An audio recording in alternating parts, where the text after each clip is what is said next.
Bienvenido de nuevo al programa. Estamos aquí con Gilbert Doctorow, historiador, analista de asuntos internacionales y autor de Diarios de Guerra, la guerra entre Rusia y Ucrania. Gracias por acompañarnos en el programa. Gracias por invitarme, Glenn. Nos resulta bastante difícil interpretar la información que se difunde hoy en día, ya que las distintas partes están haciendo todo lo posible por controlar el relato. Pero, ¿cómo evalúa el desarrollo de estas negociaciones? Dicho esto, algunas de las declaraciones que han surgido recientemente pueden interpretarse de maneras muy diferentes.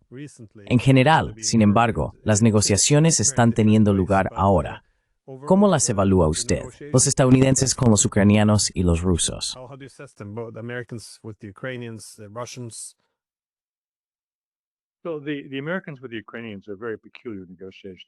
Así que los estadounidenses y los ucranianos están inmersos en unas negociaciones muy peculiares en estos días.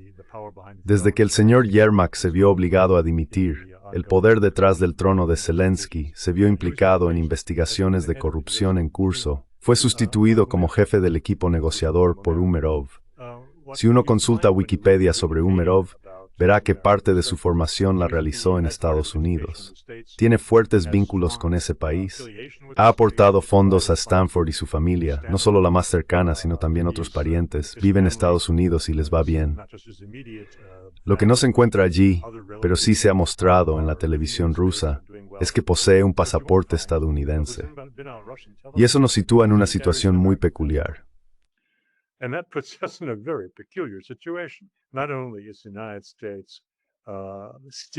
No solo Estados Unidos, en las condiciones actuales, sigue proporcionando un apoyo de importancia crítica a Ucrania, en términos de inteligencia y al poner a disposición partes de su arsenal de armas para que los europeos las compren y las entreguen a Ucrania, sino que además el jefe de la delegación ucraniana es ciudadano estadounidense. Esta es una situación bastante insólita. Las negociaciones con los ucranianos que tuvieron lugar con la presencia de Rubio concluyeron con declaraciones de Umerov de que se había avanzado, que las cuestiones eran difíciles y así sucesivamente. Las 5 horas que pasaron Umerov y Jared Kushner, el yerno del presidente, con el presidente Putin, 5 horas, indican que no se trataba solo de poner un sello a la versión rusa de cómo debería ser la paz, sino realmente de una discusión detallada, probablemente sobre cuestiones territoriales y no solo entre ellos, donde existían importantes desacuerdos.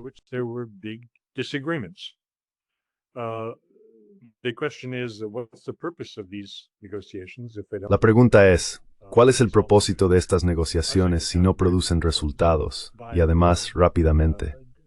Diría que tienen una gran importancia para mantener a los europeos en la incertidumbre y la conjetura.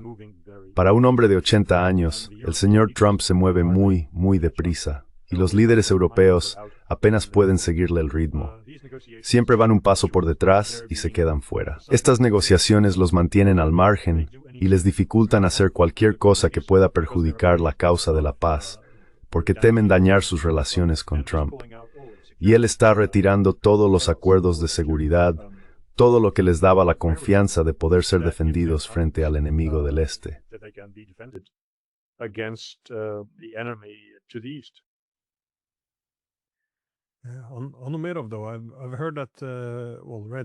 Sobre Umerov, sin embargo, he oído o leído en algún sitio que su doble nacionalidad era desinformación.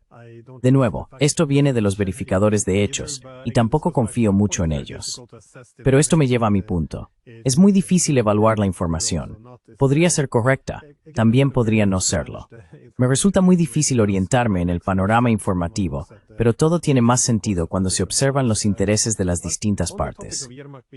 Ahora, sobre el tema de la destitución de Yermak, ya que estas agencias anticorrupción están en gran medida influenciadas por el gobierno de Estados Unidos, ¿es esta una forma de hacer avanzar las negociaciones?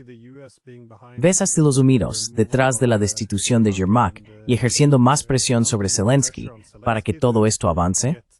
Porque Zelensky parece ser uno de los principales obstáculos, y mientras pueda apoyarse en los europeos, podría suponer un problema para Trump.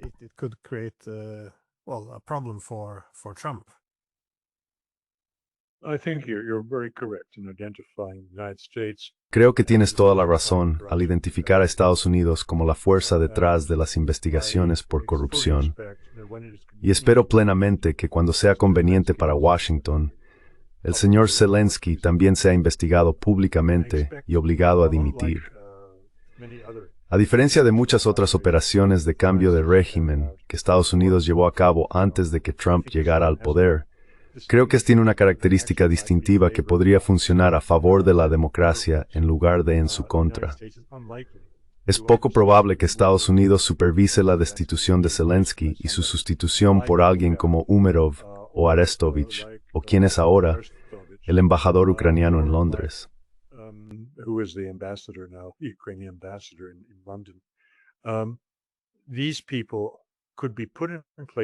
Estas personas podrían ser designadas por Estados Unidos para sustituir a Zelensky, pero creo que solo de forma provisional. Supongo que Estados Unidos seguirá la línea mencionada en el borrador del Plan de Paz de 28 puntos, que es donde todo comenzó. Y ese punto consistía en celebrar elecciones en, digamos, 30 días, impracticable, pero quizá dentro de 90 días tras un alto el fuego. De modo que mares sobre forground or panuthral adecter, on porse de Moldova sitior de reconcluir en tas de just pausa propri una paz muy fedlas. In concluding what will be, of course, a very shameful peace. What is being the goal? Pero ¿cuál es el objetivo que impulsa a Estados Unidos en estas conversaciones? Una vez más, me resultan extrañas las negociaciones entre Estados Unidos y Ucrania, porque Estados Unidos tiene ahora mucha influencia sobre ese país, como aprendimos desde los primeros días tras el golpe de 2014.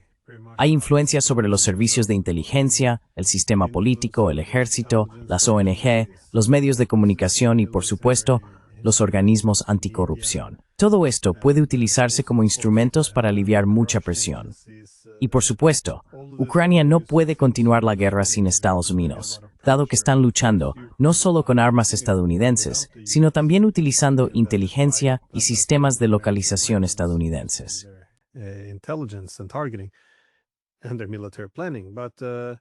Y su planificación militar.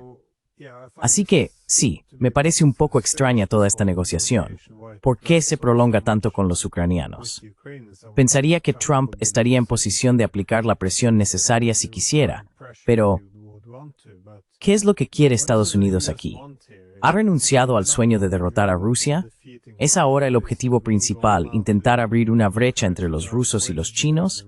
¿O cómo evalúas la estrategia de Estados Unidos, si es que existe una estrategia?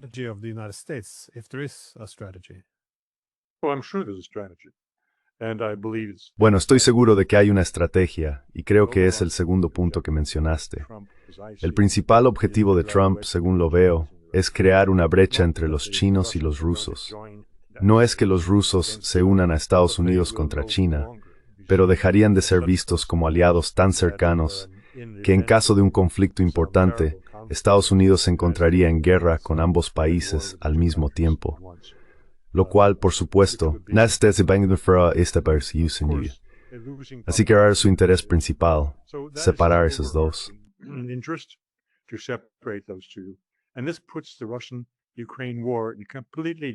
Y esto sitúa la guerra entre Rusia y Ucrania en un marco completamente distinto del resto de la política exterior que supervisa el señor Trump, que es belicista, agresiva, intentando mostrar ese tipo de despliegue machista y típico, sacar todos los recursos navales y aéreos de Estados Unidos para impresionar a los venezolanos y a otros países latinoamericanos, que según la visión estadounidense, han estado demasiado cerca de China y han resultado demasiado difíciles de manejar de la manera imperialista tradicional con la que Estados Unidos ha gestionado a los estados latinoamericanos.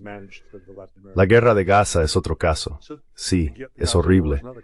Sí, el señor Trump ha sido un facilitador del genocidio, pero hay circunstancias especiales.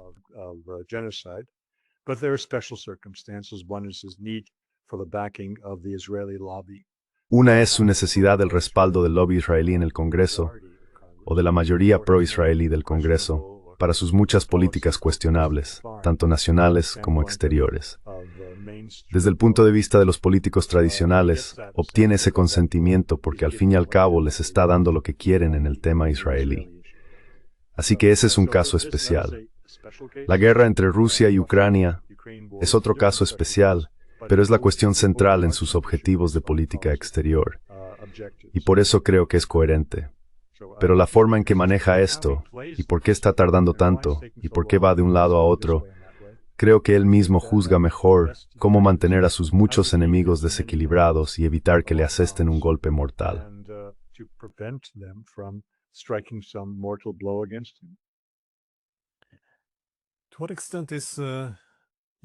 ¿Hasta qué punto está Europa implicada en todo esto?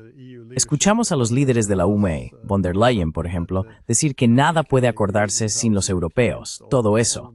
Pero parece que tanto Washington como Moscú están bastante decididos a apartar a los europeos, ya que se les considera un obstáculo que preferiría mantener la guerra antes que encontrar un acuerdo. A Sergei Lavrov también se le preguntó, ¿dónde está Europa en todo esto? ¿Cuál es el papel de Europa? Y señaló que los europeos, se habían aislado, o supongo, se habían apartado de las negociaciones. Insistió una y otra vez en la idea de que los europeos habían incumplido todos los acuerdos existentes.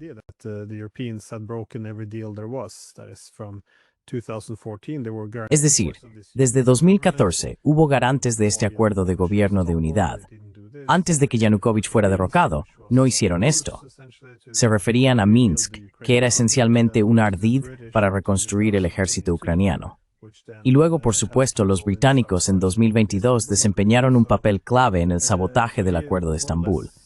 Así que, más o menos, dijo que debido a esto, y también al papel que los europeos desempeñan ahora, al intentar interrumpir cualquier negociación y prolongar la guerra, ya no había ningún papel para ellos.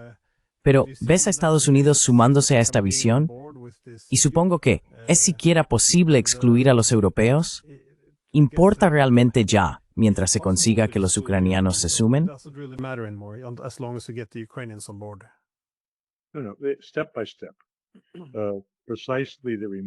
Paso a paso.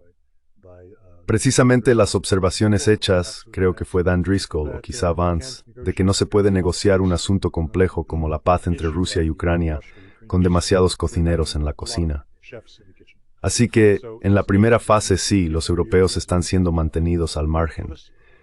Pero para que esta paz satisfaga los verdaderos objetivos de los rusos, que son revisar la arquitectura de seguridad en todo el continente y, por supuesto, a nivel global, los europeos tienen que ser incorporados.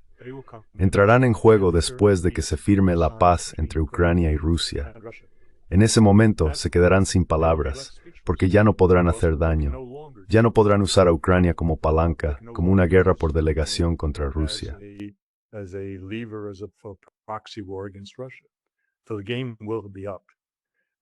Así que el juego habrá terminado. En ese momento, los europeos tendrán que enfrentarse a la realidad de que la guerra se ha perdido y deberán adaptarse a esta nueva situación. Serán incorporados porque no puede haber una revisión de la arquitectura europea sin su participación activa, incluida la revisión de los términos dentro de la OTAN que excluyen a Ucrania de forma permanente. Así que los europeos tendrán su oportunidad en la mesa, pero serán europeos que han perdido. Y posiblemente algunos de ellos habrán dimitido para entonces, porque la situación ya no será sostenible cuando todas las políticas en las que invirtieron se hayan convertido en un fracaso.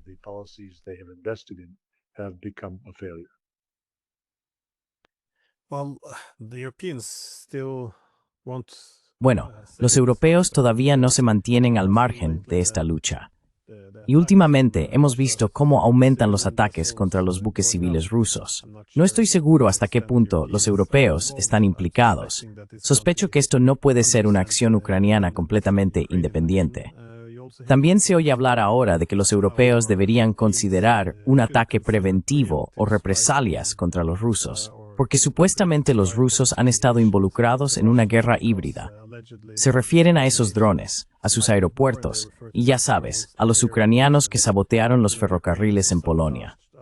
Todo esto se agrupa ahora bajo una especie de idea de guerra híbrida, contra la que hay que tomar represalias. Pero Putin también hizo algunos comentarios diciendo que estaría preparado. ¿Cuáles fueron sus palabras? Ah, sí, estamos listos ahora mismo, algo por el estilo. Entonces, ¿cómo ves la dirección que están tomando los europeos? ¿Es esto una postura? ¿Es una disposición a escalar para asegurarse de que no se alcance la paz? ¿O simplemente están intentando entorpecer estas negociaciones? Or is this just trying to spoil these negotiations? No, I don't think it's posturing. I think there are several. No, no creo que sea una pose. Creo que cuando decimos europeos, hay varios países líderes en esto. Los más activos son, por supuesto, el Reino Unido, fuera de la UE, pero europeo al fin y al cabo, junto con Francia y en menor medida Alemania. Su objetivo es una búsqueda frenética de una forma de convertir una derrota en una victoria. Y confían en que el señor Putin sea un blandengue, que permita que se crucen las líneas rojas, que no haga nada cuando haya nuevos ataques contra la flota gris. Los petroleros rusos que operan independientemente de los aseguradores europeos, y así sucesivamente.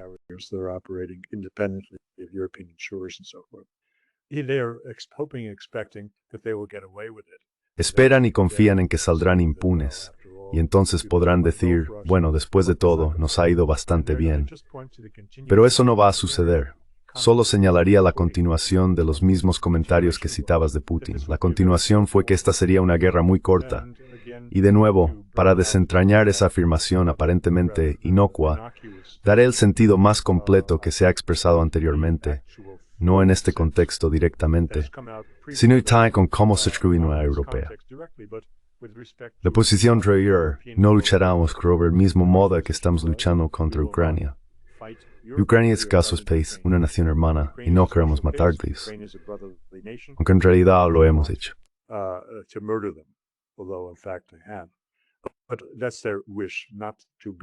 Pero ese es su deseo, no ser demasiado brutales. Pero los europeos no tenemos tales inhibiciones, y no lucharemos en las trincheras. Podéis construir todos los tanques que queráis, todas las piezas de artillería que queráis. Podéis entrenar a todos los soldados que queráis y reclutar tanto voluntarios como reclutas, y serán aniquilados en cuestión de minutos por nuestras armas nucleares tácticas. Esto me hizo recordar, si se me permite añadir un poco de humor a algo terriblemente serio, una canción de Tom Lehrer de los años 60, en la que escribe una carta a su madre diciendo que volverá de la guerra en 30 minutos. De eso trata una guerra nuclear. 30 minutos suena bastante acertado.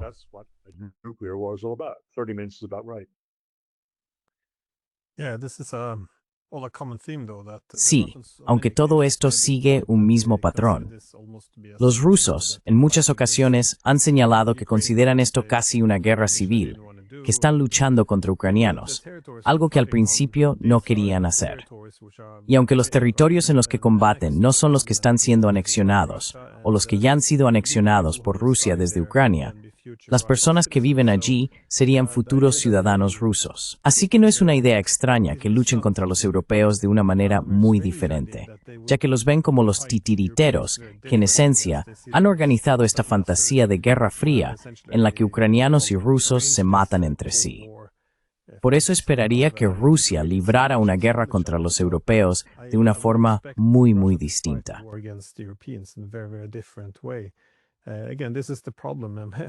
De nuevo, este es el problema, o al menos mi gran temor, que esta ilusión o delirio de dominio o control de la escalada signifique que creemos que podemos luchar contra los rusos solo un poco. Enviaremos unos pocos miles de tropas y podremos asegurarnos de que no escale. Y, si es necesario, podremos desescalar. Creo que esto va a ser un error enorme. Pero ¿acaso los europeos no tienen ya una salida?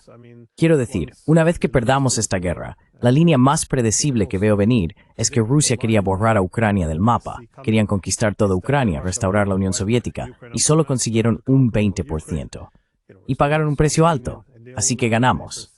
Pensé que esa iba a ser la declaración de victoria preestablecida. Sí.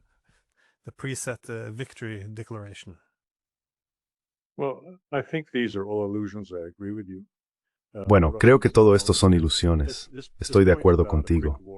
Los rusos ahora, este punto sobre una guerra rápida, esto no es lo mismo que luchar contra los ucranianos. Ya se había mencionado antes, pero nunca con tanta audacia ni con este tipo de autoconfianza. Cuando dijo esto, Putin estaba muy satisfecho consigo mismo, afirmando que la situación está completamente bajo control ruso. En los últimos días hubo comentarios de que, si persisten en atacar nuestra flota en la sombra, entonces Ucrania quedará sin salida al mar.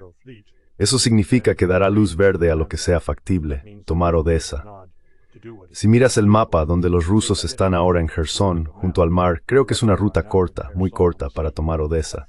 Y eso, por supuesto, paralizaría lo que queda de Ucrania económica y militarmente. Pero retrocedamos un paso.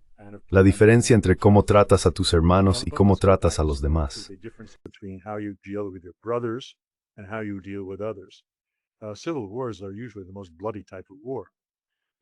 Las guerras civiles suelen ser el tipo de guerra más sangriento. Y a pesar de las declaraciones del señor Putin de que, bueno, no queremos causar tanto daño a los civiles, etcétera, etcétera, se estima que han muerto 1,7 millones de ucranianos. No es una cifra pequeña, ni tampoco un acto de bondad.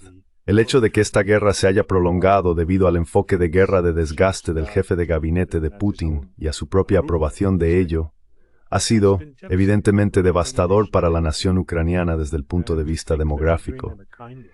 Y pensar que se les está haciendo un favor al no darles un golpe fulminante, como se haría con los europeos, es una autoilusión. Así que me encuentro, lamentablemente, apoyando las posiciones que Paul Craig Roberts expuso hace un par de años. Si esta guerra no es lo que parece, entonces, lamentablemente, el señor Putin ha sido un líder militar muy deficiente, aunque un líder de la Pär van der Stett.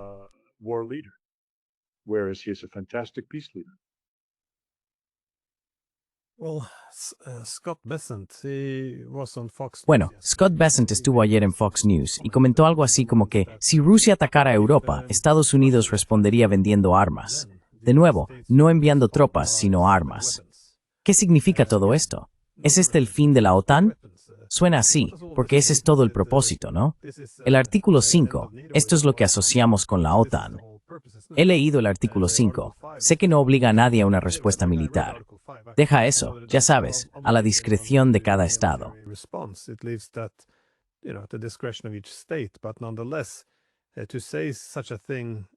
Pero aún así, decir algo así, especialmente por adelantado, parece sí casi bueno, imprudente. Casi una declaración de la muerte de la OTAN. ¿Es este el mensaje general, el objetivo actual de Estados Unidos? Si no eliminar la OTAN como herramienta, al menos reducir o apartar a Estados Unidos de esta, supongo, relación de seguridad que básicamente lastra al país. Le impide girar hacia el hemisferio occidental. Le impide girar hacia Asia.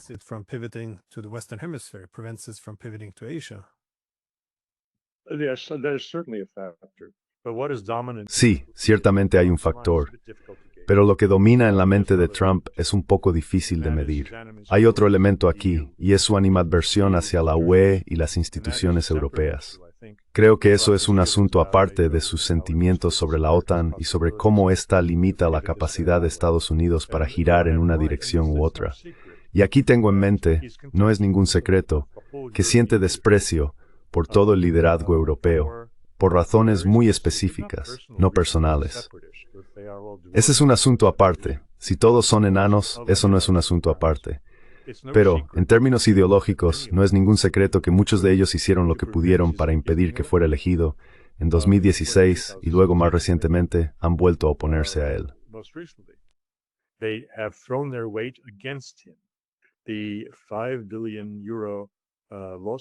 La demanda de 5.000 millones de euros que pretende presentar contra la BBC es emblemática en este sentido, y tiene razón. Está justificado al decir que lo que hicieron fue imperdonable.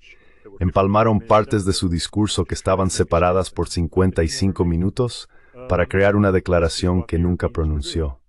Esto es lo que hacían los europeos, y él quiere darles una lección. Así que cuando Vance lanzó su ataque dramático y sin precedentes contra los europeos, calificándolos de antidemocráticos en su discurso de febrero en la Conferencia de Seguridad de Múnich, bueno, esa es la opinión del propio Trump, desprecio hacia esa gente. Creo que ha dejado claro que cuando dijo que acudiría en ayuda de Europa, eso dependería de las circunstancias. Y cuando se dice que los rusos atacarían, seamos claros. Los rusos no van a exponer ir a Inglaterra, sponsor. A clear blue sky going to attack England or Germany or France. They will attack if they are attacked. Atacarán si son atacados. Si, por ejemplo, los lituanos persisten en su sueño de que pueden bloquear todos los envíos terrestres y el transporte ferroviario entre la Rusia continental y el enclave de Kaliningrado, si los finlandeses y los estonios creen que pueden impedir que los barcos rusos lleguen al puerto de su flota del norte cerca de San Petersburgo, entonces están fuera de sí. Habrá una guerra y habrá una provocación para justificar esa guerra. Y, con toda probabilidad, el señor Trump no hará nada. Así que si los europeos examinan detenidamente la redacción del último discurso del señor Putin, deberían reflexionar porque estarían cometiendo no solo su propio suicidio, sino el suicidio colectivo de los países que fueron elegidos para gobernar.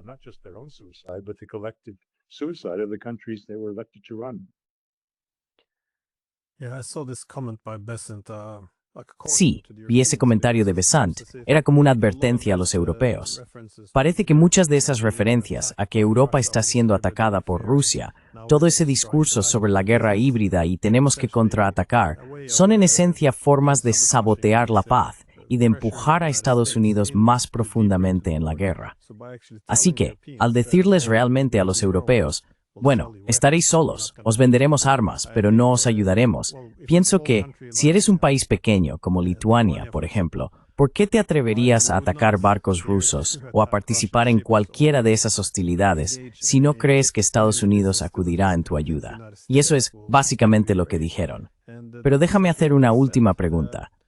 ¿Qué crees que estarían dispuestos a hacer los rusos?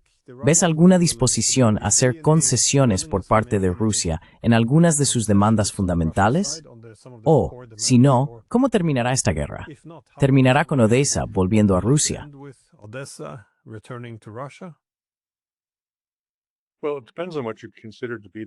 Bueno, depende de lo que consideres que son sus demandas fundamentales.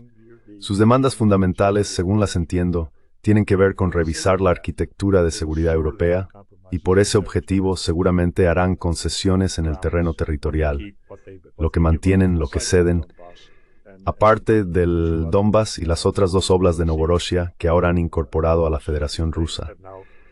El resto, lo que controlan en Kharkov, lo que controlan en Dnipropetrovsk, y así sucesivamente. Y sus ambiciones de tomar Odessa, que es totalmente factible, creo que lo abandonarían en un minuto si eso llevara a los europeos a sentarse a la mesa para retirar las instalaciones de la OTAN a donde estaban en 1997 y hacer exactamente lo que los rusos exigían en diciembre de 2021. Si se avanza en esa dirección, entonces todas esas otras cuestiones se resolverán en un instante.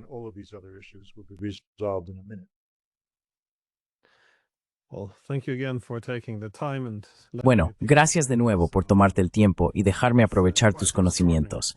Es realmente extraordinario.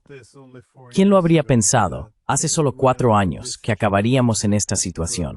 Rusia derrotando a la OTAN en su conjunto y Estados Unidos advirtiendo más o menos a los europeos de que solo pueden contar con que América les venda armas, ni siquiera se las dé si son atacados por Rusia. Recuerdo que cuando los rusos entraron, en 2022, muchos argumentaron que eso sería la muerte de la OTAN, mientras que otros decían que no, que la revitalizaría y le daría un nuevo propósito. Así que parece que ha prevalecido el primer argumento. Bueno, no creo que vender las armas sea algo tan novedoso. Puedo expresarlo que Embrace es el programa de préstamo y arriendo. Eso es cierto, pero aún así, sin tropas estadounidenses. Ya sabes, al menos tenías la pretensión de que podrías acudir en su ayuda, pero no. Doors de Smorcher Street. Sí, ha sido muy bueno hablar.